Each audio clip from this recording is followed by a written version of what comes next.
Welcome back to Sir Boats Yacht, where we dive deep into the stories behind the world's most iconic vessels. Today we're heading to Southeast Asia, specifically Malaysia, to explore a ferry that's more than just transportation. It's a living legacy. This is the Penang Ferry Pulau Undan, a vessel that has sailed through decades of history, served thousands of people and etched its place in the collective memory of Malaysians and maritime lovers alike. Whether you're a boat enthusiast, a fan of historic ships, or someone curious about how ferry systems work, this episode is for you. Now, when we talk about the Penang Ferry service, we're talking about one of the oldest ferry services in Southeast Asia. It began back in 1894, and for decades it served as the backbone of transportation between Penang Island and the mainland town of Butterworth. But among all the ferries in this iconic fleet, one stands out with character, resilience and legacy: the Pulau Undan. Let's start with the key features that made this vessel so essential and unique. Pulau Undan is a double-ended roll-on roll-off ferry built to transport both passengers and vehicles, including cars, motorcycles and even small trucks. What does double-ended mean? It means the ferry is designed to move forward and backward without turning around, allowing for quicker loading and unloading on both ends. This design was perfect for the narrow, busy route between Georgetown and Butterworth, where speed and efficiency were critical to keeping the flow of daily commuters uninterrupted. Measuring approximately 50 meters in length and displacing around 450 gross tons, the Pulau Undan isn't massive by modern standards, but she was perfectly sized for her job. The ferry features two ramps on either side, allowing cars and motorcycles to drive on from one dock and off at the next without complex maneuvering. This design not only sped up operations but reduced turnaround time drastically, helping maintain a tight schedule, especially during peak hours. The hull was built to endure years of saltwater service, constructed from reinforced steel with an emphasis on durability rather than luxury. It's important to understand that ferries like the Pulau Undan are workhorses, not showpieces. Their main goal is reliability, and that's exactly what she delivered day in and day out. When it comes to design, Pulau Undan is a fantastic example of utilitarian engineering at its best. She wasn't built to dazzle with sleek lines or glossy decks, but rather to function efficiently and withstand heavy use. Her profile is boxy, with wide open decks for vehicle lanes and a dedicated section for foot passengers. Unlike modern catamarans that prioritize speed and hydrodynamics, Pulau Undan embraced simplicity and function.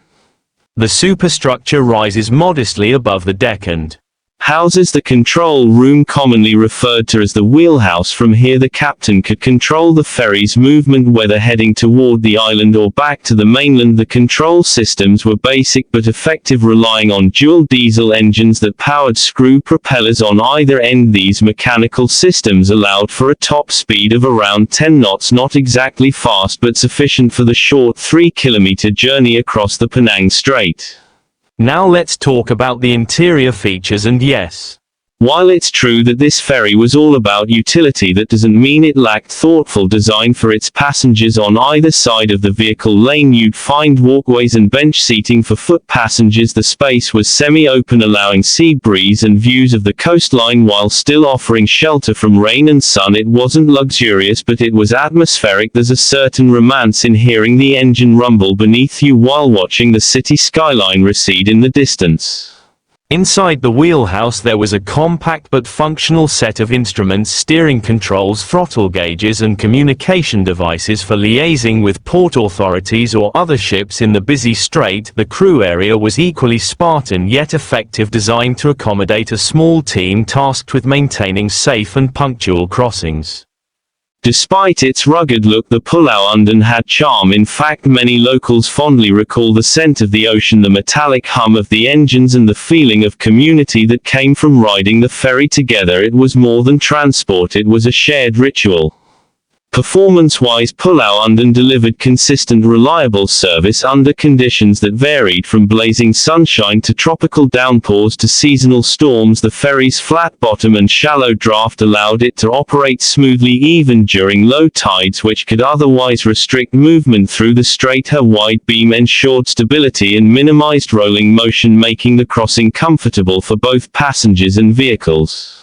The twin-engine setup allowed for redundancy. If one engine failed, the other could keep the ferry running, reducing the risk of service disruption. Maintenance crews kept a tight schedule, performing regular checks on mechanical systems, lubricants, hydraulic gear, and hull integrity. These behind-the-scenes efforts were key to the ferry's legendary reliability.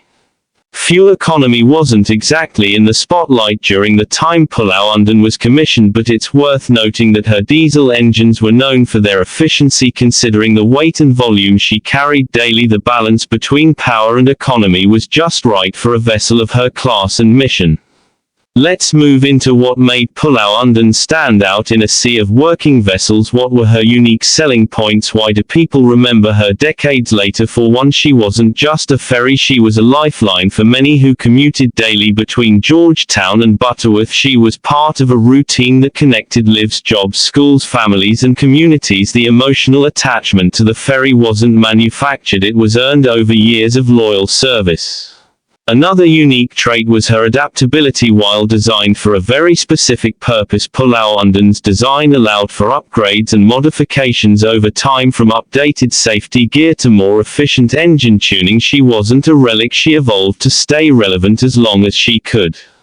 And then there's her role in cultural memory. Pulau Undan has been featured in films, documentaries, travel blogs, and countless Instagram posts. She's become a maritime symbol of Penang, not just because of what she did, but how she did it, with consistency, grace, and a kind of working-class dignity that's rare in today's world of disposable tech and flashy gadgets.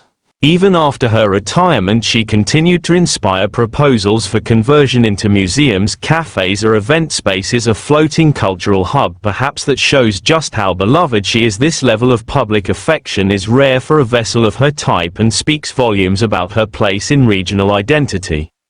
To wrap up today's episode, let's take a moment to reflect. Pulau Undan wasn't the fastest or most luxurious ferry out there, but she never pretended to be. She was a machine of the people, tough, hardworking, and ever present. Her story is a reminder that utility and beauty are not mutually exclusive, that sometimes the most profound experiences come from the most ordinary moments, and that a simple boat can carry not just people but culture, connection, and history.